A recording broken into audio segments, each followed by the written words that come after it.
Welcome to On the Moneyline, a podcast by MMA Play 365. I'm Newsom, and I'm here to break down UFC 232, which goes down this weekend. It's the final pay-per-view of 2025. It's the penultimate UFC event of 2025, so we've only got one left after this week, which is obviously next week, and it's also the penultimate event for the On the Moneyline podcast as well. So from the start of 2026, I will no longer be doing the breakdown podcast every single week. Unfortunately, there is some changes that are coming to MMA Play 365, some exciting changes in my opinion, and I'll detail more about that after the final event of 2025. So in between the end of 2025 and the start of 2026. But again, look, I'm still going to be around. Base AI is still going to be around. Tape Index is still going to be around. But there is just some changes in and around the fight week content and the structure of how we do things, that's all. So yeah, look, we've got two events left. Let's make the most of it. Let's get into them. But just before we get into the breakdowns, as always, if you are wanting to jump into the action, then make sure you do so at MMAplay365.com. We've got something for every type of gambler. If you're a long-term gambler, a fun gambler, a gambler that likes to do absolutely zero research and just tailor professional handicapper, then we have those sections specifically for you. Or if you're someone that's super interested in the AI, we've got Base AI, our UFC prediction software, which comes with every betting subscription on the MMA Play 365 website. And Base AI has been on absolute fire this year specifically, but again, it's years old at this point now, and it's just getting better and better every single year. So all that is included in every betting subscription. AI, handicapper betting advice, and our ethos here at MMA Play 365 is we want you to make your money back as fast as you possibly can for the money that you spend with us, so you can start profiting on top of your bets. And we do that by making the service super affordable. So it's just $5 for one event, $10 a month, or $99 for an entire 12 months of betting predictions. And that's all at MMAplay365.com. And with the introduction out the way, with the promo out of the way, let's get down to breaking some fights down. And of course, as always, we start in the main event. We've got the first breakdown of two championship fights. We start with the Bantamweight Championship. On the line, we've got Merab Dvalishvili versus Petr Yan 2. So this is a rematch. Of course, the first time the fight happened, it wasn't a championship fight, but it was 5 rounds. And it was a very surprising first fight, in my opinion. And bear in mind, I was on Merab Dvalishvili at plus 200 as an underdog. I'd bet him at plus 200 as an underdog when absolutely every man and the dog seemed to have been on Petr Yan. And look, I get it, but it was more for me, not that I was super confident that Dvalishvili was going to win that fight, because he isn't the fighter that he is now, and we'll get onto that shortly. But it was more just, look, from a gambling perspective, it was the value side. You know, Merab at plus 200 was just unseen at that point, you know. So when I saw a plus 200 line on a fighter that I'd liked a lot from the first time I saw him in the UFC, to up to this point right now, seeing a line at plus 200 for somebody that dominant and that skilled was a bet that I was going to make. It was almost an auto bet. But what I didn't expect from it is I didn't expect that level of dominance from Merab. And it was to a point where at the time I was thinking, well, look, it was an off night for Petr Yan. And I say this all the time, every athlete, no matter what sport that they are in, can have an off night and will have an off night. No athlete is perfect 100% of the time. So at the time of that fight, or after I watched the Merab and Petr Yan first fight, I did think that Yan just had an off night, and maybe I'd gotten away with one from a betting perspective, although the fight did prove that the line should have been much closer than having, you know, a plus 200 underdog in there. I did think that I maybe kind of got away with one with, you know, Yan just falling on a bad night and Merab just pushing on and doing really well. But actually seeing Merab since that fight, he's just got better and better and better, to the point of I'm now not completely convinced that it was just Yan having a bad night. I do think that he could have been better, I'll be honest, but I don't think that Merab won just because Yan wasn't on it that night. I think Merab won just because this was the Merab that we're now seeing, the dominant champion. And now the rematching, I have to think that there's, again, I just don't know if there's going to be much difference in this fight to the first fight that we saw, because even if Yan is on it and super sharp, well, look, Merab is so much better now than what he was when he first fought Yan. It seems like he's getting better every single fight. Even last fight against Corey Sandhagen, I picked Merab to win that fight, but I did say that Sandhagen is a tall, long, rangy, unorthodox, weird striker, and he might be the one that causes Merab the most problems in regards to, the distance and getting into entries into the takedowns, and Merab going toe-to-toe with Sandhagen on the feet. And although Sandhagen had a decent first round in that fight, Merab figured him out quickly, got past that awkward, rangy, unorthodox striking, and got to a point where Merab was hurting Sandhagen striking. Like, when have we ever really seen that from Dvalishvili against, a high-level striker? Corey Sandhagen should have had that striking advantage in that fight. It was Merab with the wrestling and grappling advantage, the pressure advantage, the pace advantage, the relentlessness advantage. But the one advantage that Sandhagen had in that fight was the striking. And Dvalishvili, again, it took him maybe 4 or 5 minutes to figure it out.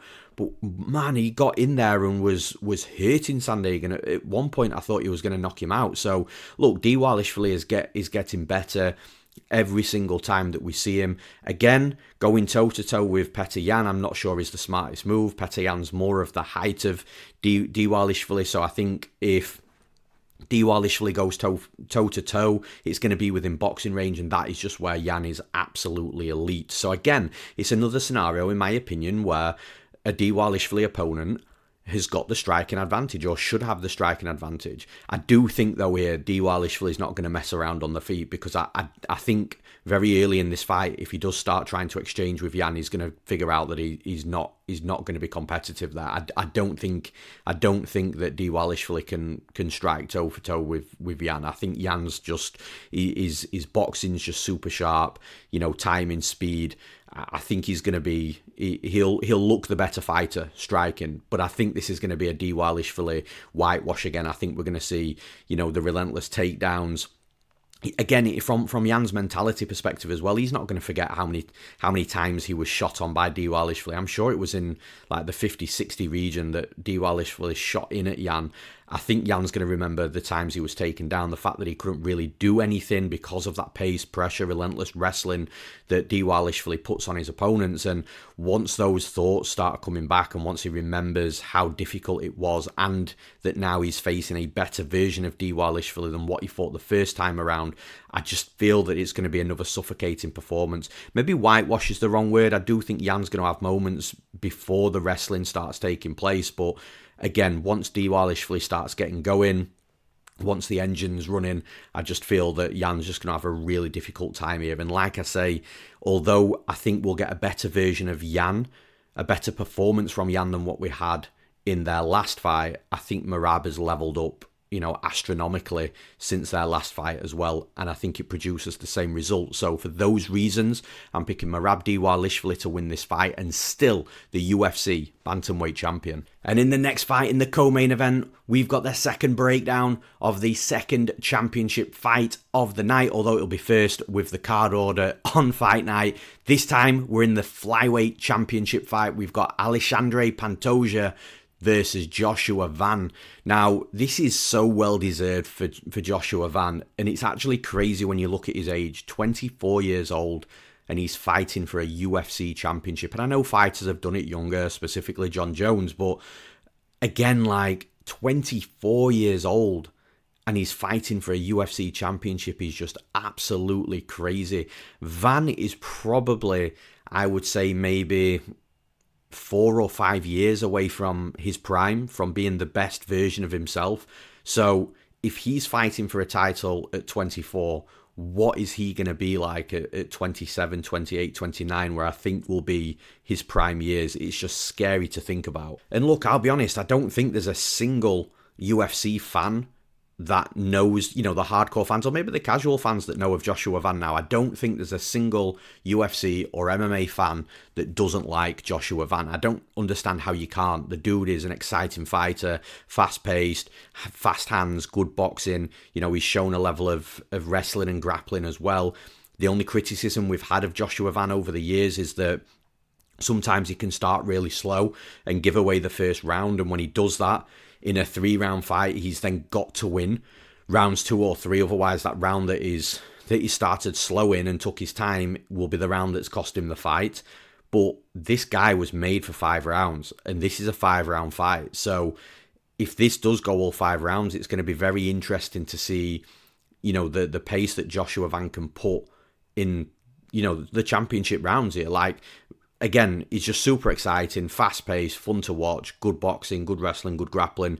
He's a real new era MMA fighter at the highest level, and like I say, he's got a massive career ahead of him. But unfortunately for Joshua Van, and look, I've been on Van a little bit, I was on him against Brandon Royval in his last fight as an underdog. I really like that spot for him, but I think Pantoja is going to be too much for Van at this point, and look, Van's going to give a good account of himself, especially on the feet striking. All fights start standing. So when this fight does start, I think that Van maybe won't take the first round off. Actually, weirdly, he's in a 5-round title fight, and usually he gives the first round away in a 3-round fight. But I don't think he's going to start slow in this fight. I think he's going to be pumped. I think he's going to be hyped. I think he's going to come in, full of energy and excitement, and I think toe-to-toe Pantoja and Van, because look, Pantoja's an elite striker as well. People forget that just because his bread and butter is within the grappling, and the grappling transitions are beautiful, the wrestling's beautiful, but he's actually got a Muay Thai base from a striking perspective that is a very solid Muay Thai base. So it's not like Pantoja's going to get run over by Joshua Van at all. It's just I think Van's best moments will be on the feet striking. But Pantoja's super smart. He's such a smart fighter. High level fight IQ, high level skill set, high level team behind him. And I genuinely think that Pantoja is one of the most difficult champions to beat in the UFC. So pound for pound, Pantoja's up there for me. Because like I say, not only does he have that ability to strike at an elite level, the wrestling and grappling is next level elite. So Pantoja will be okay on the feet against Joshua Van. He'll not get run over. If this is a 25-minute kickboxing fight, then this fight is going to run super close. But it's not a 25-minute kickboxing fight. It's a 25-minute MMA fight. And Pantoja will shoot takedowns in this fight. He's one of those fights, a little bit like Merab Dvalishvili in a way, where you can, a very different level of wrestling, by the way. I'm not comparing that, but the comparison is you can just rely on him to shoot takedowns and get this fight down to the mat. And I think when he does, Van's going to see a level of jiu-jitsu here that he's not seen before. He's going to feel a level of topside pressure that he's not felt before. He's going to feel, transitions being blocked. When Joshua Van has been taken down previously in his UFC fights, he's been able to make his way back up to his feet, find escapes, get to a hip, get you back to the cage, work your way back up. But against Pantoja, he's just never dealt with a level of jiu-jitsu like Pantoja, and once he starts feeling transitions being blocked and, he can't get back up to his feet, and then he starts wondering, well, what do I do? That's when panic starts to set in. Remember, Joshua Van, even at 24 years old, he's got a level of MMA experience, but not at this level.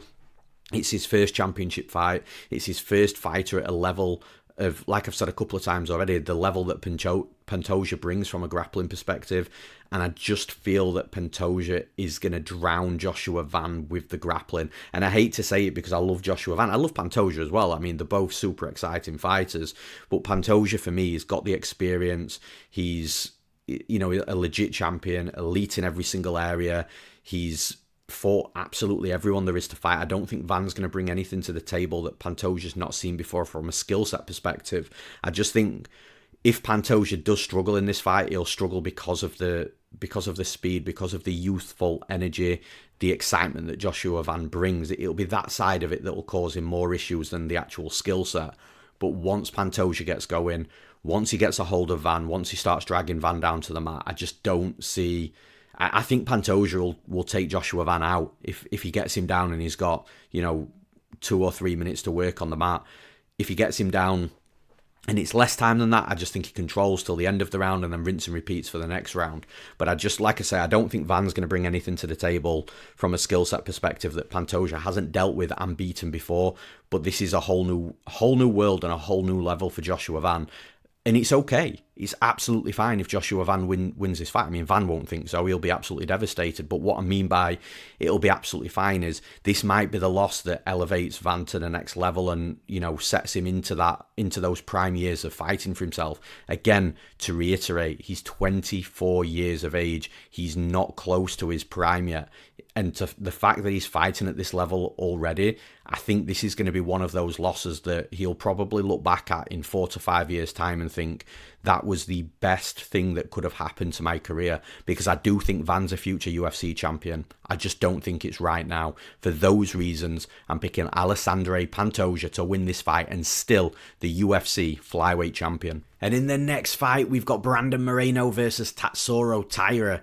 This is a sneaky fight to put onto the card just in case anything does happen to the flyweight championship fight with Pantoja and Joshua Van, especially if it's Joshua Van that can't fight for whatever reason. Then we've got a clear idea of which fighter out of Moreno and Taira that the UFC are going to slot into that spot. So yeah, very clever from the UFC, but also a really good fight as well. From a betting perspective, I kind of was hoping to sneak Taira as an underdog play here, but it turns out it's the slight favourite, and I kind of get it. I think that's where the line should be. So again, I don't see too much value in there. The value would have been if Moreno was the slight favourite with Taira as the slight underdog or anything greater than a slight underdog. But yeah, it's a close fight and both fighters match up really well. I just like the youthful energy of Taira, the fact that, I think he's going to have an edge in speed and pace in this fight. Brandon Moreno, look, he's still got it. Like, Albazi was supposed to be, a future fighter heading towards the top of the division, and Moreno fought him 2 fights ago and destroyed him. Then Moreno, last time out, he fought Steve Erceg, who was coming off, a title fight and a fighter that everybody thought ran so close to Pantoja that he was almost guaranteed to be a champion within the next 12 to 24 months. And that might still be the case, but Brandon Moreno went in there over 5 rounds and destroyed him. So Brandon Moreno is still there. He's just super experienced, and people forget that he's still not that old. It's kind of like a flyweight version of a Kelvin Gastelum, someone that's not old for the sport, but has got a lot of miles on the clock. He's been around since such a young age, in and out of the UFC.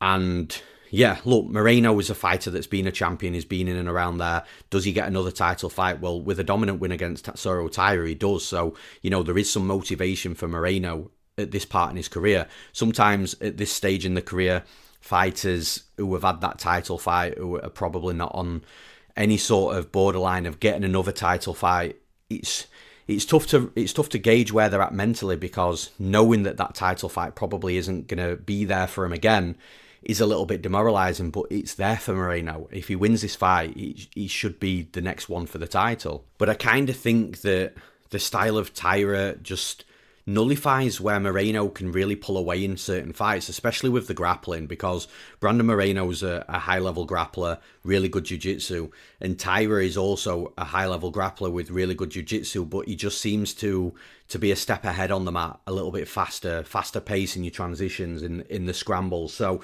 if Moreno takes Taira down, I think he's got to really settle Taira for like 15-20 seconds before Taira then starts thinking, right, okay, I've got shoulder to shoulder on the mat, I'm struggling to get back up on the feet.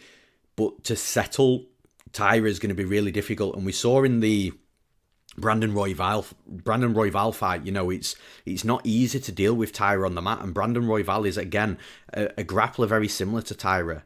Fast-paced scrambles, lightning quick when the fight hits the mat, almost like, cat-like reactions. So for Taira to have that level of grappling, I kind of think it's a little bit of a problem for Moreno, because Moreno, I don't think he's going to have that path to victory in this fight where he can take a fighter down, control them on the mat, look for them to make a mistake, take the back, either win the round or choke them out from a rear naked choke. So I think that, again, Taira's ability on the ground kind of makes it a little bit more difficult for Moreno. And then on the feet striking, I do think Moreno's the cleaner striker here, but Taira, again, has got striking himself. And I think Taira is also going to be the more likely fighter to engage in takedowns, closing the distance, getting a body lock, trying to trip Brandon Moreno down. So I think because Taira is going to be the more likely from the takedown factor, it might make Moreno a little bit more hesitant on the feet to over-engage, over-exert himself. I think, like I say, it's going to be a close fight. Like, I'm kind of making it out here like Taira's going to run through Moreno and make it look easier. I don't think that's going to be the case. But just stylistically, I think Taira can have success striking.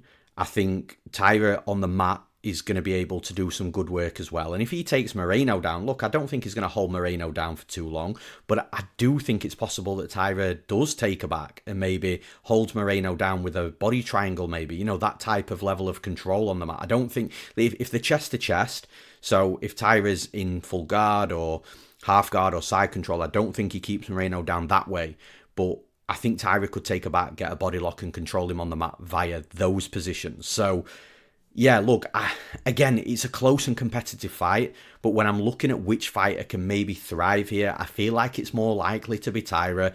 Again, pace, youthful energy, and the fact that Moreno's path to victories that he normally has in fights, I just feel that they're not as prominent here, which again could cause some trouble in him actually getting over the line to win it. So for those reasons, I'm picking Tatsuro Taira to win this fight. And in the next fight, we've got Henry Cejudo versus Payton Talbott.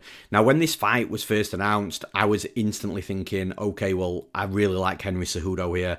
There was a little bit of prior bias into that. I've always loved Henry Cejudo, his fighting style, his, ability to make fights exciting, but also the build up to fights as well. Like, a lot of people hate the cheese and the shtick that Cejudo brought, from his personality, but I always really liked it. I bought into it. I thought it was funny. I thought it was entertaining. And again, I know it's not going to be for a lot of people, but I enjoyed it. And, I've cashed Cejudo numerous times from a betting perspective as well. So he's a fighter that from whichever angle I look at it, and even from a skill set perspective, by the way, like he's elite. His wrestling's elite. He turned himself into an elite fighter. I just wish that he didn't retire and we saw more of him prior. But like I say, whichever way I look at Henry Cejudo, I've really liked and enjoyed his career. So when I saw him against Payton Talbott matched up, I was thinking, well, get your wrestling going. You can put a pace on Talbott. But, looking into the fight into more detail, there is a reason why Henry Cejudo was a relatively, I wouldn't say a large underdog. He's looking currently around plus 225, plus 230. So it's not a slight underdog, but it's also not like a massive plus 300, plus 400 underdog. But I do understand the betting line. And look, fun fact with Henry Cejudo right now is he doesn't hold a win in the UFC against any fighter that is still a rostered UFC fighter. So every win that Henry Cejudo's had in the UFC is either retired or has been cut from the UFC. So that's a very interesting point to make because it just shows that Henry Cejudo was elite and dominant in a different era. And we're not in that era anymore. And he's literally fighting the new era with the young fighter that is Payton Talbott. Now, again, looking at Henry Cejudo's record, he's on a 3-fight losing streak. You can't really knock him too much for the Aljamain Sterling loss. It was a title fight as well. You can't knock him for the Merab Dvalishvili loss. It wasn't a title fight, but man, we've already been through Dvalishvili in this podcast. It's the last fight that I've got concerns about, Song Yadong. And look, Song Yadong's not a bad fighter at all, and does have his own strengths. But that was the fight that if Cejudo still had anything left in the top 10 of the division, that was the fight that he was going to be dominant in, and he got beat. So I do think it's kind of past Cejudo a little bit now. And then you look at Payton Talbott, sure, he took his loss against Raoni Barcelos. That was the vet loss, so that every young hype fighter takes.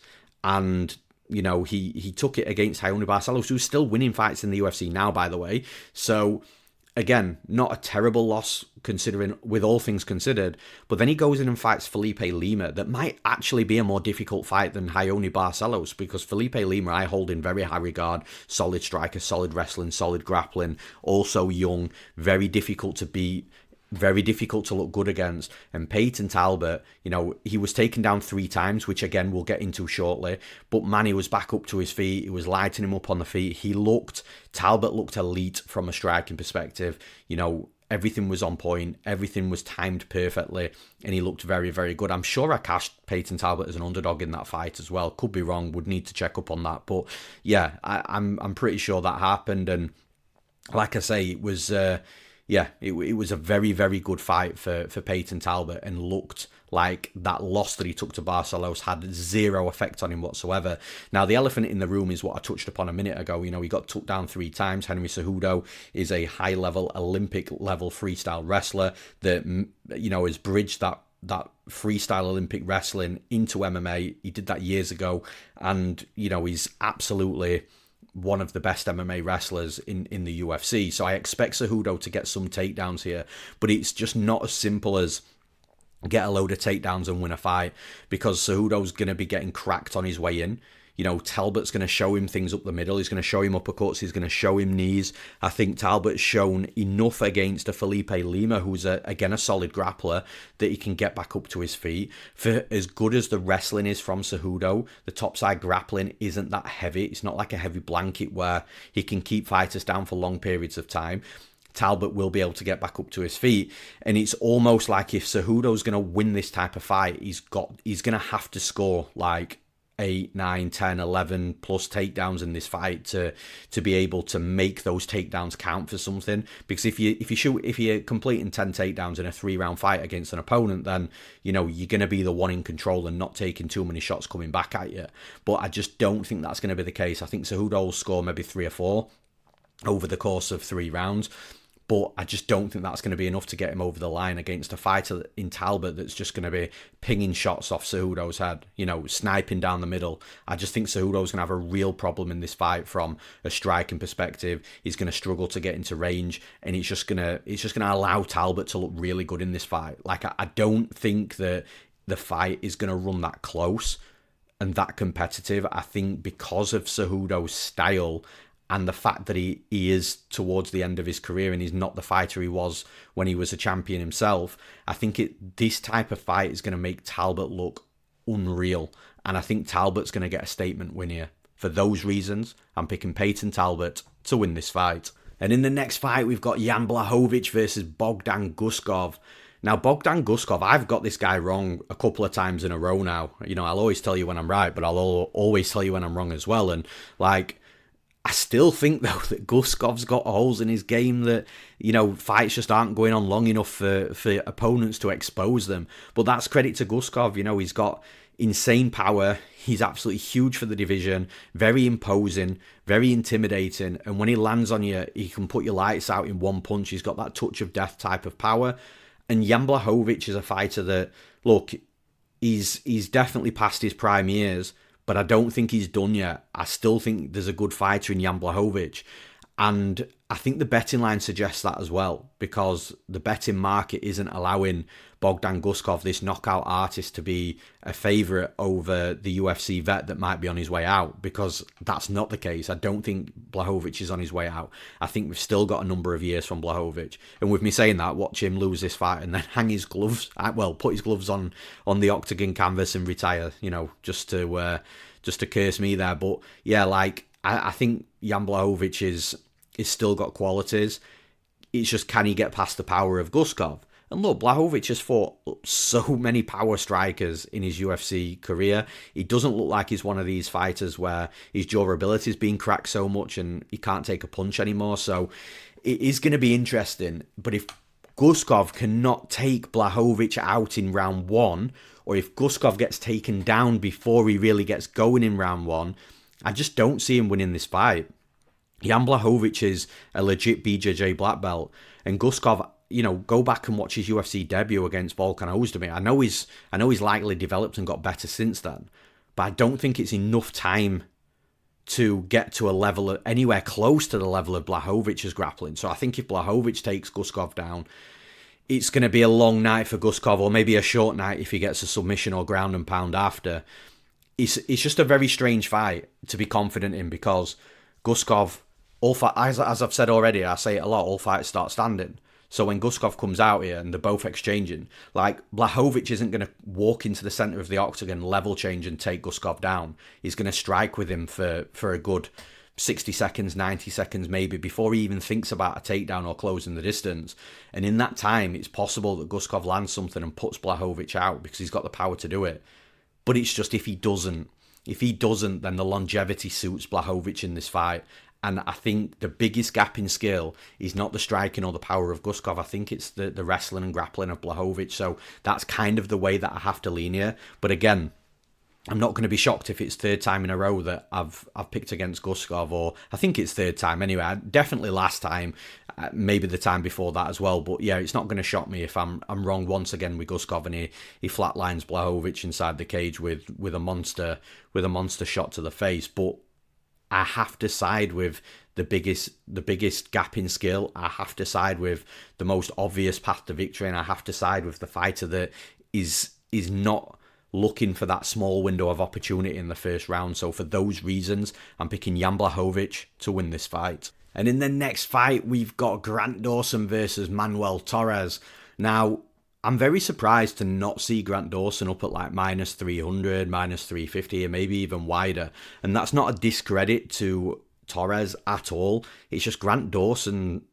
I just thought that people had figured out at this point that he's just going to be extremely difficult to beat outside of like the top 5 in the division. And I genuinely put Grant Dawson at that high regard. Like, he's a fighter that's come on leaps and bounds. People spoke about his striking back in the day that was non-existent, and they had a point, but he's developed his striking in the UFC. The cardio was also put into question at some point, and we've now seen that he can grapple heavily for 3 hard rounds and his cardio look okay. You know, he can grit and bear tough moments, but like the wrestling and the grappling is so good. And American Top Team just seems to have been an absolutely life-changing decision for him a number of years ago when he decided to move there, because he's positioned himself into a fighter that I could genuinely see at some point challenging for a title fight. It's just a couple of times where Grant Dawson's got close to, you know, making that big leap to the next level. He's kind of fell short, and there is that question mark of can he get there. But for me, the skill set is absolutely there. He's one of the best fighters in the division. Now, Manuel Torres is also a very, very good fighter. You know, he's long, he's powerful, he's big for the division, great striking, great movement. Defensively, you know, he can wrestle. Defensively, he can grapple as well. We've seen it. But again, at what level? The best that we've seen him against level-wise is Chris Duncan, which we're actually going to talk about in the next fight. But like, Chris Duncan is a good fighter, but I think Grant Dawson's a level above him wrestling and grappling. So maybe Torres is going to see something in this fight and deal with a level within a skill set that he's not seen or dealt with before. And yeah, look, there's like I said with Jan Blachowicz and Guskov a moment ago, like, it's not going to surprise me if Torres puts out Grant Dawson in round 1. Look at every single win that Manuel Torres has had. Every single win is a round 1 finish. So again, there's question marks there, which we'll get to shortly. But yeah, it's not going to surprise me if Torres puts Dawson out round 1. That's his window of opportunity. That's his path to victory. But again, like I mentioned with Jan Blachowicz, the level of wrestling and grappling here for Grant Dawson is the biggest gap in skill in this fight. And Dawson's proved it time and time again. And the grappling specifically, look, you don't go out there and dominate somebody like Diego Ferreira grappling. I mean, I think Ferreira's like a 3rd degree BJJ black belt, unless he's been graded to 4th degree since the last time I looked. But like, Diego Ferreira's a legit BJJ black belt, to the point of I actually bet Ferreira in that fight against Grant Dawson, thinking that, look, Ferreira's he's gonna have the fight he wants. He's gonna have the fight on the mat. He's gonna be able to sweep, reverse. He's done it against other good fighters. Like, I thought that Ferreira was going to be live in that fight, and Dawson just absolutely dominated him in his own game. So the grappling and the wrestling is the biggest gap in skill in this fight. And I just think it's going to be another smothering performance from Dawson. Now, again, I said we'd discuss it a little bit later on, and we're here now. This round 1 thing for Manuel Torres, we say it and I'm sure everybody says it every single time they break a Torres fight down. What happens when Torres gets out of round 1? Nobody knows yet. Torres doesn't know yet. And sure, Torres will be doing rounds on rounds on rounds inside the gym, but it's not the same as inside the cage against an opponent that's trying to knock you out. There is a difference in that. So even Torres doesn't know what he's going to be like after, you know, if he gets out of a round 1. It's just Torres hasn't fought an opponent yet at a certain high level that is going to drag him out of round one yet, but I think this is the fight. I think this is the fight that we see what Torres looks like after round one. But I actually think even if Dawson dominates him for 3 rounds, it's not going to tell us the full picture, because I think Dawson's a level above Torres. Where we're actually going to find out what Torres is like after round one is when he fights a striker who takes him out of round one. And then we see what he looks like. So I think this is the fight we see Torres out of round one. But weirdly, I don't think we're going to be able to use too much of that analysis later down the line, because it's a style that, you know, Torres is probably not going to face too many times. But look, like I say, I think Torres has got a small window of opportunity for a KO. It's possible, but I just think that, again, I side with the fighter that's got the longevity, the fighter that's not got the small window of opportunity. And I think Dawson is going to smother Torres and dominate in this fight. So for those reasons, I'm picking Grant Dawson to win this fight. And in the next fight, we've got Terrance McKinney versus Chris Duncan. Now, I've been back and forth on this fight. And honestly, it doesn't happen too often. It has happened a couple of times actually recently. I've got down one fighter that I think is going to win the fight, that I'm picking to win. But then sometimes after I've actually, you know, sat and spoken and broken the fight down, I change my pick. I have been back and forth on this fight. You've got Chris Duncan that's, you know, a slight to moderate favourite. Terrance McKinney that's the underdog. I understand the betting line now. Look, just to make things clear, I was on Chris Duncan as an underdog against Mateusz Rebecki last time out. I was also on Chris Duncan as like a plus 300 underdog, I think it was, against Jordan Vucenic, the fight before that. Again, every man and his dog on Vucenic, every man and his dog on Mateusz Rebecki. And look, I like, again, like I said with Grant Dawson, I like the move that Chris Duncan has made to American Top Team. I think it suits him perfectly. And again, it's not recent, it was a couple of years ago, but it suits him perfectly. They've got plenty of fighters around his weight category and a similar style. So again, Grant Dawson's going to be a training partner of Chris Duncan as well. It's just with Chris Duncan, the issue that I've got for him here with Terrance McKinney is the way that you beat Terrance McKinney is don't war with him early in this fight. Don't try and do anything stupid. Try and stick to a comfortable game plan that doesn't put you in a brawl, that doesn't put you in a war, and try and methodically break McKinney, take him out of round one. Because again, McKinney's got that round one or bust tag associated to him as well. I kind of think that, you know, the fights where he's ended up out of round one, he's kind of maybe got a little bit unfortunate, or, you know, maybe round one has been a little bit too heavy for him from a cardio perspective. I generally don't think he's round one or bust. I think we could see McKinney win a fight outside of round one, but we just yet to see it. So look, with Chris Duncan, the thing is with Duncan, he loves to war. You look at every Chris Duncan fight, he loves to go to war with his opponent unless he can get at him from a wrestling perspective early. But this is the thing with Terrance McKinney. McKinney's actually got a solid wrestling background and good grappling as well, to the point where I'm not sure if Chris Duncan's the better wrestler. That's the bit that I'm unsure about, and that's the bit that actually throws the fight, because if I thought that if I knew that Chris Duncan was a level above McKinney wrestling, then yeah, Chris Duncan can take McKinney down. He can rag him about a bit round one, tire him out, and then finish him later, or win a comfortable decision.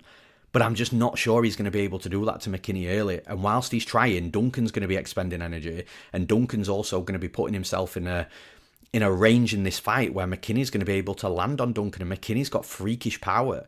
He's a freak athlete, freakish power. He's got good wrestling himself, good grappling himself. And I'm just like, I could absolutely see Duncan taking McKinney down and emptying the gas tank, and like I say, either finishing him late or winning a comfortable decision. But I could also see a scenario where Duncan does struggle to take him down, decides to war with McKinney because Duncan loves the violence and loves the blood, and McKinney just lands something on Duncan. And if it comes to a point where it's power versus power and durability versus durability, I think that's McKinney, and I kind of feel like that's how this fight's going to play out. I think Duncan's won some really good fights. I think he's on a really good win streak, but at some point win streaks do come to an end. Some fighters go on a 2-fight win streak, 3-fight win streak, 6, 7, 8, but I kind of think the fighters that are going on those long win streaks are the fighters that are probably close to having that ability to fight or the skill set to have that high enough ceiling to fight for a title. I'm just not convinced Chris Duncan's there yet. So I do think a loss is around the corner at some point for Chris Duncan. But the style that Duncan likes to fight, he loves to brawl, he loves to mash it up with his opponent inside the cage. And like I say, I think going power for power and durability for durability, I think McKinney ends up winning that type of fight. So yeah, look, I actually had, for those wondering, I had McKinney picked as the prediction, and I am going to stick with it in this, in this specific fight. But obviously, I'm not going to be surprised if Duncan wins this fight. But I think the type of fight that I feel that Duncan's going to play into here plays into the hands of McKinney. So for those reasons, I'm picking Terrance McKinney to win this fight. And in the next fight, we've got Maycee Barber versus Karine Silva. So Karine Silva's a fighter that I've cashed on before. I like Karine Silva, but I kind of feel that Maycee Barber is now putting the performances together, the wins together, the run together that we actually thought we were going to see a number of years ago when she first came into the UFC. And again, she was a victim of, hype from the fans and the noise of the fan base that kind of isn't her fault. And I say that quite a lot, as fans, we put a certain level of hype on opponents, and when that hype doesn't deliver, we blame the fighter, and it's that's not how it works. It's not the fighter's fault that they had all this hype on them. All they're doing is trying to sell themselves in the best way that they possibly can from a marketing perspective, and then performing in the best way they possibly can inside the cage against the opponent that's opposite from them. It's not them that's putting all the hype on them. It's us as the fans. So yeah, I feel like Barber was a victim of the overhype when she first came to the UFC. And to be fair, actually thinking about it, I'm sure Maycee Barber had a John Jones countdown on a phone of when John Jones, or how early John Jones won a title, or how young he won the title, and she wanted to beat that. And again, I love the aspirations, but again, it just kind of all didn't work out. We were expecting a certain level of ability, skill set and performance from Barber back in the day that we didn't see, but I kind of feel like we're getting that now. Now she's matured a bit, settled down a bit, developed a bit, and he's starting to put it together. And look, Karine Silva's got some good wins in the UFC, and actually a lot of wins right now in the UFC. But the one time she stepped up in competition to that fighter that has fought towards the top of the top of the division in Viviane Araújo, she got beaten comfortably. All the other fighters that she is beating comfortably herself are fighters that are a lower level than a Viviane Araújo, that are a lower level than Maycee Barber. And this is why I kind of feel like it's going to be difficult for Karine Silva in this fight, because she's not only stepping up in competition again, but she's now stepping up so much so that this is probably the Barber that she gets inside the cage on Saturday night is probably going to be the best opponent she's fought, even a level above the Viviane Araújo fighter that she fought, So I think that Barber has got to a point where her striking's really good, her wrestling's good now, grappling's good. She's beating top level fighters as well. And you could also argue that this is maybe a little bit step down in competition for Maycee Barber with the step up in competition for Karine Silva. So I kind of feel like, and again, it's always dangerous saying this, I kind of feel like 2 + 2, I'm getting 4 here, rather than a 3 or a 5. So yeah, look, I think Barber, where Karine Silva's going to be dangerous, she's a tricky striker, but then she's also got this tricky grappling game. I just don't think Barber's going to get caught out by a tricky grappling game here. I think that she'll have done enough drilling, she'll have done enough rounds with the grappling that she'll be comfortable knowing that what Karine Silva's trying to set up with the front chokes and again, just the tricky submission game. I think Barber's just going to be too experienced and too skilled to get caught into anything like that. And outside of that, I think Barber's more aggressive. I think she's the better striker, better forward pressure. And if Karine Silva's not the fighter moving forward, she can struggle herself as well. So I genuinely think that this is a good fight for Barber and a good platform for her to build on this win streak and get another win. So for those reasons, I'm picking Maycee Barber to win this fight. And in the next fight, we've got Ziam versus Nazim Sadykhov. And this is an interesting fight. I actually thought from a betting perspective, the line would be a little bit wider. You've currently got Ziam anywhere between -125, -135 at the time of recording this podcast. I thought we'd be seeing Ziam up at -200 here. And look, I get that there's some respect on Sadykhov. He's unbeaten in the UFC. He's got the draw against Vyacheslav Borshev. But Ziam is on a 5-fight win streak himself, and he's got some good wins in those 5 fights. And I just, like, even last time out against Mike Davis, like, I know that people will say, okay, well, Mike Davis, there was the potential injury there and all this sort of stuff, but Mike Davis is a legit fighter, and sure, he's not like elite top 5, top 10, but he's got the skill set to be top 5, top 10. It's just whether he'll get there or not. Like, Davis has got high-level striking, good boxing, good kickboxing, good Thai. He's got a solid wrestling game. He's got a smothering and dominant grappling game as well. And Fares Ziam just looked unbelievable against him. It was Fares Ziam that was that was scoring takedowns against Mike Davis as well. I think the general consensus going into that fight was, if this fight stays standing, then yeah, Ziam will do good work and will probably win. But if Davis can get his wrestling and grappling going, then that's where he's going to get at Ziam. But Ziam's just showing that he's just leveling up fight after fight, and he's not even close to his prime yet, in my opinion. He's still developing. He's still young. And bear in mind, he came into the UFC as a predominant striker with the striking background, to a point where he's now taking Mike Davis down and doing good work from a grappling perspective. It's crazy to see how far Fares Ziam's come.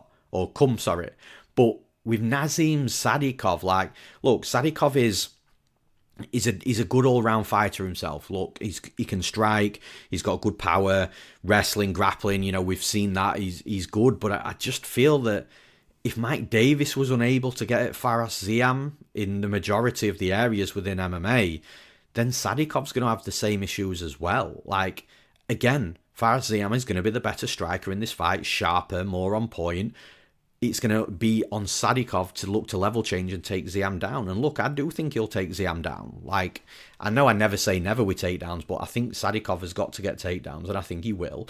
But Ziam's just proven to be the type of fighter that you can't just keep down for too long. He'll get back up to his feet, and he can even sweep and reverse you. But then on the flip side to this, if it's Ziam that's getting takedowns on Sadykhov, because again, that's a possibility. We saw 4 takedowns recorded against Mike Davis. If he takes down Sadykhov, what's Sadykhov, the wrestler, going to look like off his back? Like, and I know Sadykhov can grapple, and I'm not saying that Ziam will pin him and Sadykhov won't be able to get back up to his feet, but I'm just thinking when we're watching this fight, we're going to see Ziam as the better striker. The wrestling and grappling is going to be close on either side. I can see both sides having some success there, which is probably going to bring things back round to who's the better striker, because I think Ziam's not going to be held down for too long. I think Sadykhov might not be held down for too long, which means the majority of the action is going to take place on the feet, which is where Ziam's better, more dangerous. And I just think Ziam's got a fight here where we're again going to watch this fight, and when the fight's over, we're going to be like, holy shit, Ziam's legit, just like we said in his last fight, and the fight before that, and the fight before that. Like, we keep saying it fight after fight, but we keep getting decent betting lines on for Ziam. So, again, like, maybe Nazim Sadykhov, maybe I'm wrong, maybe Sadykhov is the one to end the streak for Ziam, but I think Ziam's on a real solid path at the minute, a real solid win streak. He's developing from fight to fight. I expect a better version of Ziam in this fight than what we saw last fight. And I think that he's fighting a lesser opponent in this fight than what he fought last time out. So, you know, again, 2-2, does that equal 4? I'm hoping so in this fight. Otherwise, I'll be wrong, and 2-2 will be 3 or 5. So, for those reasons that I've explained, I'm picking Fares Ziam to win this fight. And in the next fight, we've got Marvin Vettori versus Bruno Ferreira. Now, this is one of those fights, again, like, you sort of second guess yourself a little bit when you look at a betting line and you're like, I just do not understand this betting line whatsoever. And then when you look into the fight, you're still thinking, I don't understand this betting line whatsoever. Like, what am I missing? What are people seeing that I'm not seeing? Now, from my side, look, this fight is a pick 'em at most bookies. At some other bookies, a very slight lean towards Marvin Vettori. And it makes zero sense to me at all why Marvin Vettori is being this undervalued on the betting market. Like, people are seeing something in Bruno Ferreira that, again, I'm not seeing. I just don't get it. Like, I understand that Vettori has got a lot of miles on the clock, that has been in wars, and he's on a 3-fight win streak, but look at the fighters that Marvin Vettori is losing against, and I genuinely think level of competition is a major factor in these in any fight in the UFC, but in these types of fights specifically, because you look at Bruno Ferreira, he's beating fighters that are absolutely nowhere close to even the level Vettori is.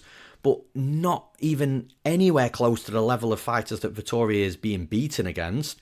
Like, Vettori's he just fights killer after killer after killer, and he gets wins in these as well. Like, I know he's on a 3-fight losing streak, and he's won 1 in his last 5, I think it is, but like, the fighters he's fighting are ridiculously good, like top of the division good, and Bruno Ferreira is just not there. Like, what I will say with Ferreira is, I will write off his loss against Nursultan Ruziboyev. It was too quick of a knockout to make a good enough judgment on that fight. But on the flip side, to be fair, I am also going to write off his win against Gregory Rodriguez, because I think that Rodriguez if that fight is run back again, like, Ferreira doesn't win that fight, in my opinion. Like, Rodriguez was just caught early, maybe a bad night, but the bottom line is he was caught early, just like Ferreira was caught early against Ruziboyev. So, writing both of those fights off, you look at the wins that Ferreira's got, they're just not on Vettori's level. The one loss that Ferreira's taken against Abus Magomedov is at that level of Vettori. So, what the records are showing is Vettori's only losing against fighters that are much better than Ferreira, and Ferreira's losing against fighters that are at the level of Vettori. So, again, like, you're getting a 2 + 2 = what type of fight here? Like, even when you break it down from a stylistic perspective, striking-wise, yes, Ferreira's dangerous, he's explosive, he can knock you out, we've seen it, but Vettori's never been finished. He doesn't get hurt too often. He thrives in being hit hard. Like, I know that sounds weird to say, but some fighters just love that type of fight. And Vettori's got a level of good technical striking himself, hard rounds, and is competed toe-to-toe with better strikers than Ferreira is. Then you look at the wrestling and grappling, like, yes, Ferreira's got a tricky ground game, he's got a couple of arm bars in his last 2 wins, but those arm bars shouldn't happen to that often in the UFC. Fighters are more skilled than that. Vettori's a legit grappler, and then when it comes to the wrestling, I don't think Bruno Ferreira's got a level of wrestling that Vettori hasn't seen and dealt with before. I actually think Vettori could be the better wrestler here. And again, we've seen what it's like when Bruno Ferreira's put on his back against a high-level fighter. He can have trouble. I think if Vettori gets on top of Ferreira, he's going to give him hell. I think he's going to be a problem on top, Vettori is. And then on the feet, yes, Ferreira's got the big power, the big explosivity, but if that explosive striking doesn't come off, then Vettori's just gonna box him up and just beat him up into, like, look, I just don't, like I say, I don't get it. I think that, if I'm being totally honest, again, if I go to sleep, I don't watch the fight, I wake up in the morning, Ferreira's won. It's not going to be one of them like, oh my god, I'm so shocked. But I'm expecting Vettori to win this fight, and if he doesn't, then it is just showing that probably what the market was seeing is Vettori's over the hill and can no longer compete against, any powerful fighter that's got legit power in the punches. But until we've seen Vettori rocked, knocked all over and finished, and I just don't get it. I feel like it's a good fight for Vettori. It's a step down in competition. It's a massive step up in competition for Ferreira. Historically, it tells you that Ferreira is losing fighters against the level that Vettori's at, and Vettori is only losing fights against the elite of the elite in the division, and anyone outside of that he beats. And I think Bruno Ferreira is a step down to, any fighter that Vettori has beaten himself recently. So for all those reasons that I've mentioned, I'm picking Marvin Vettori to win this fight. And in the next fight, we've got Edson Barboza versus Jalen Turner. Now, again, from a betting perspective, it's a strange one. This Turner's a relatively big favourite. Edson Barboza, you can get good plus money on him. Jalen Turner coming back from retirement. I knew this was going to happen. When he retired, he kind of, if you listen to the interviews, he fell out of love with the sport. He wasn't as dedicated and as passionate, and fighting inside the UFC octagon is not the place to be if your heart and dedication is not in this sport, because you will absolutely get run over, which is what was happening to Jalen Turner. And I think he said it all stemmed from the Moicano fight, where he had Moicano beat and tried to walk off, and Moicano wasn't finished, and then ultimately came back and finished Turner. I think it all maybe stemmed from that, but I knew that Turner would be back. He's too young, he's too skilled to retire when he retired. It was just a case of when he was going to be back. But obviously he'll have the fire burning now, because if that fire wasn't relit, he wouldn't be back training. And he wouldn't be back in the UFC, but he definitely wouldn't be back training if that fire wasn't there. So I'm assuming Turner has got everything back together. in order for him to be able to compete mentally. Skill set wise, you're not going to lose too much with the time that he's had off. It's probably actually done him good rather than anything else. It's more about how that mental is going to be inside the cage. But the thing is, he's fighting Edson Barboza, who is looking towards the end now. He's a legend of the sport. He's been around for years and, fan favourite, will go down in the UFC Hall of Fame. If he's not in there already, I'm not sure if he's got one of the knockouts in one of the wings in the UFC Hall of Fame. But Barboza's a dangerous fighter still. Even though he's looking a bit worn, miles on the clock, and he can be got at, he's still a dangerous fighter. So if there is an element of Jalen Turner mentally that's not there, or maybe he doesn't have the best round one and the mentality drops mid-fight, even though he came in with a good mentality. Again, there's just some question marks there that, will be answered on the night, but unfortunately pre-fight it's tough to really get a good gauge on it because we just won't know. From a skill set perspective, I think Turner being tall, long, rangy, I've always liked Turner. He's a dangerous striker, sniper down the middle. He's got a good grappling game as well, sneaky good grappling. BJJ brown belt, I believe, as well. So, I like Turner in this fight. I think as long as there's no issues from a mentality perspective, I think he's going to hurt Barboza. I think he could take Barboza out of there. Just don't be susceptible too much to those low kicks. Turner is long, thin, sort of like lean legs, shall we say. Those legs will be there for Barboza to chop down. I don't think Barboza's going to have too much success maybe going for head kicks just because Turner's is very tall for the division. So I think it'll be for Barboza more of chop the tree down from the bottom. So Turner's got to be careful of that. But outside of that, I think Turner's going to land some good punches down the middle. I think he's going to hurt Barboza as well. Maybe knock him out, maybe club and sub. Maybe he doesn't quite get him out there. Maybe he's a little bit patient this time and just continuously drops Barboza and, wins a comfortable decision. But I do think, again, as long as there's nothing there too concerning from a mentality perspective, I think it's a good fight for Turner. So for those reasons, I'm picking Jalen Turner to win this fight. And in the next fight, we've got Ibo Aslan versus Iwo Baraniewski, making his UFC debut from the Contender Series. I think it was like a 20-second KO in the Contender Series. The interesting thing with Baraniewski is he's got a lot of knockouts, so he's clearly got power. And again, 20 seconds, I think it was, in the Contender Series, he took his opponent out. But the dude's actually got a good grappling background as well. Judo background, if I believe correctly, also. But like ADCC experience, grappling. And yeah, look, from a grappling perspective and the judo as well, I think that's going to be a big cause for concern for Ibo Aslan, who, when he was taken down by Iwan Kutalaba, he just didn't really have an answer and got absolutely smoked on the mat. And I think that Baraniewski, if he can get Ibo Aslan down, I think Ibo Aslan is going to have the same issues against Baraniewski as he did against Iwan Kutalaba. And on the feet, Aslan's like a madman. He's a wild man. He'll come forward. He must be super intimidating to be in there against the cage. Like, big dude, swings hard, very aggressive, in your face, overwhelming. But if he can't get at you, if you can weather that storm against Ibo Aslan, then Aslan does start questioning things inside the cage, and that then brings on the confidence of the opponent. And bear in mind, Baraniewski isn't a grapple or bust type of fighter. Baraniewski, if Ibo Aslan comes at him saying, look, let's go, Baraniewski will throw down with Ibo Aslan as well, knowing that he can put these light heavyweights away in 20 seconds if he needs to. And Aslan, for as dangerous as he is from his aggressive striking, he does have a lot of holes within the defense where his opponents can get at him as well. So it's not as if Aslan's going to come forward to be aggressive, strike, and give him the best opportunity to win the fight with nothing coming back at him. Like, Baraniewski could definitely catch him in an exchange as well. But if Baraniewski's smart, he's got multiple paths to victory in this fight. Because, like I say, in a striking exchange, Baraniewski could knock Aslan out, just like Aslan could knock Baraniewski out. So that's a path to victory for Baraniewski. It's just the same path to victory as Aslan's got.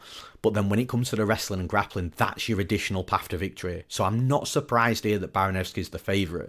Before I looked into this Baraniewski-Aslan fight, I was thinking, okay, Ibo Aslan is an underdog. This is new. He's normally the favourite in the UFC. Favourite against good fighters. Well, I'm sure he's the favourite against Iwan Kutalaba as well. So when I saw that Baraniewski was the favourite and Aslan was the dog, I think for the first time, it was very interesting. But then when I started to look into the fight, I get it. 2 paths to victory. Baraniewski is solid where Aslan has been got at before, but Baraniewski can also beat Aslan at his own game as well. So for those reasons, I'm picking Ivo Baraniewski to win this fight.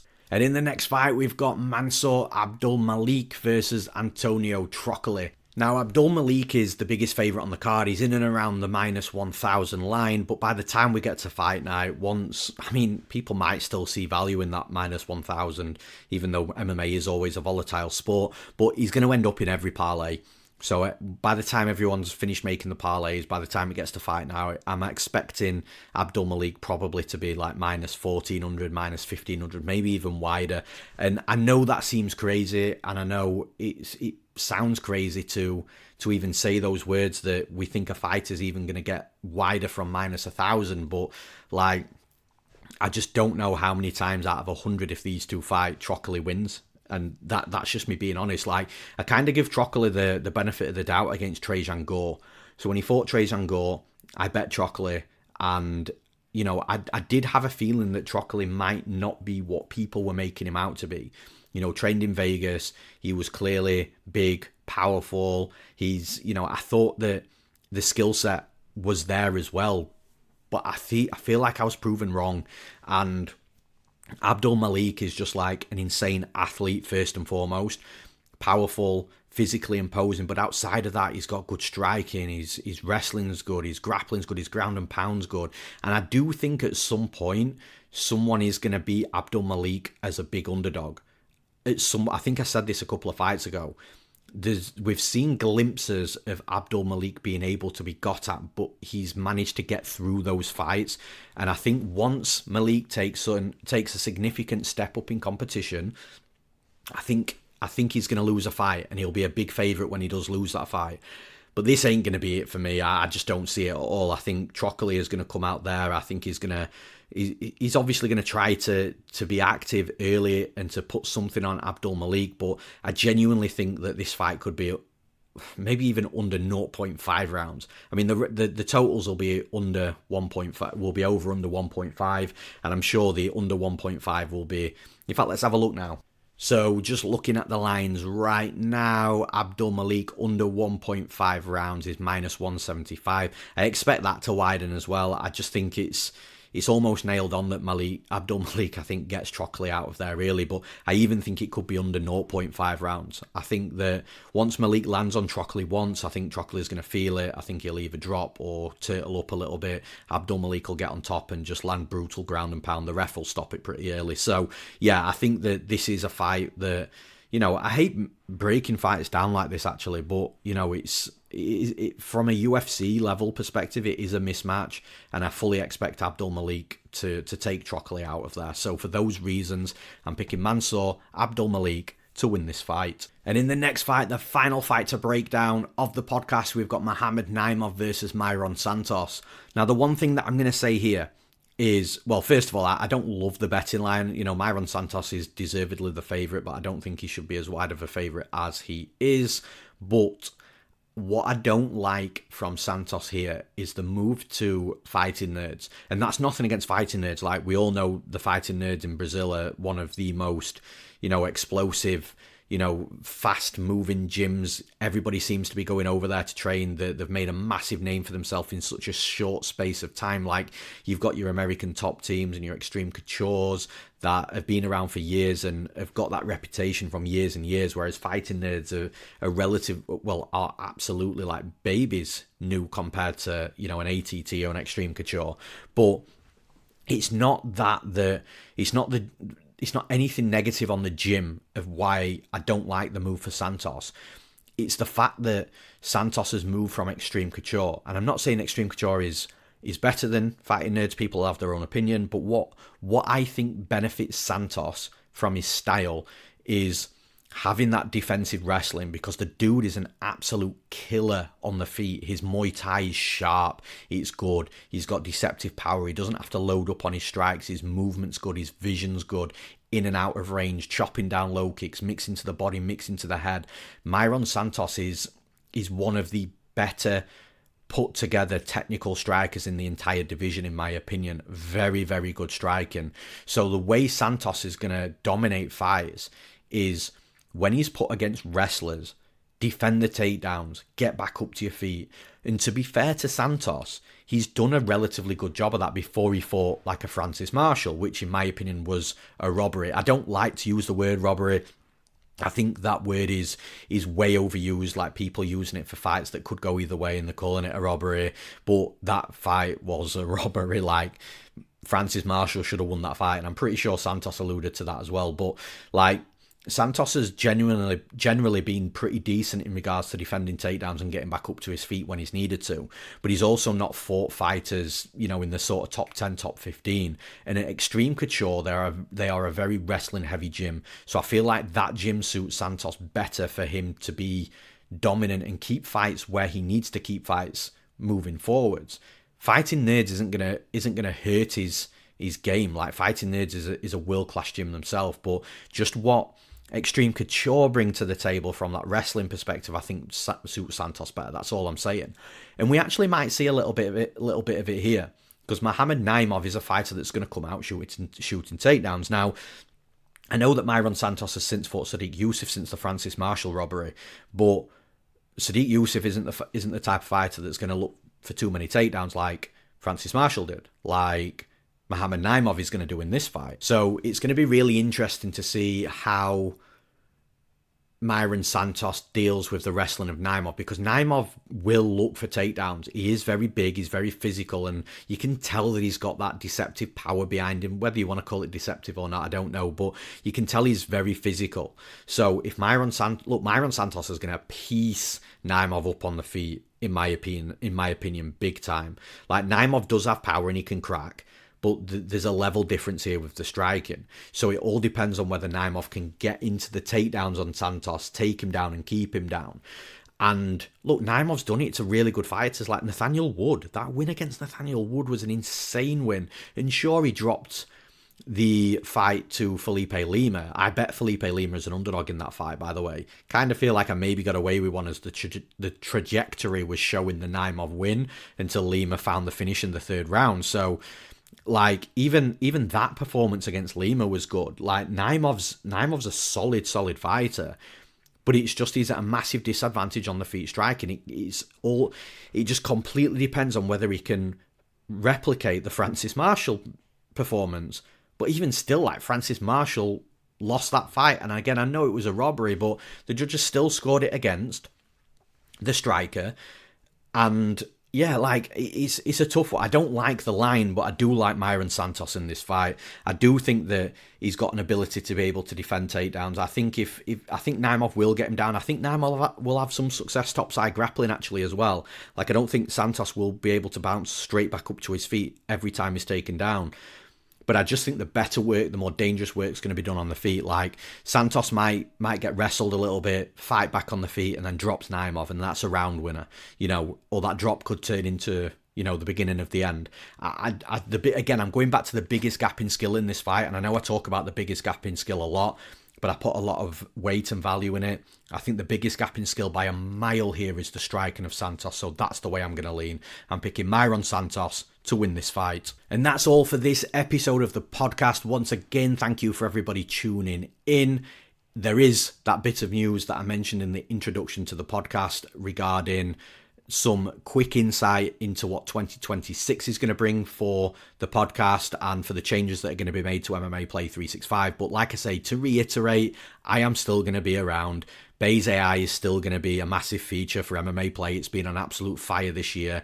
And also, the tape index is not moving either, so that's going to stay exactly the same. There's just going to be some changes in and around the areas that I've mentioned, but the podcast is something that is going to cease after the podcast next week. It'll be the last one. So yeah, for everybody that does tune in, I really appreciate it. I really appreciate the real ones that have shown support throughout the years of me doing this, even back to the Newsome MMA podcast days as well.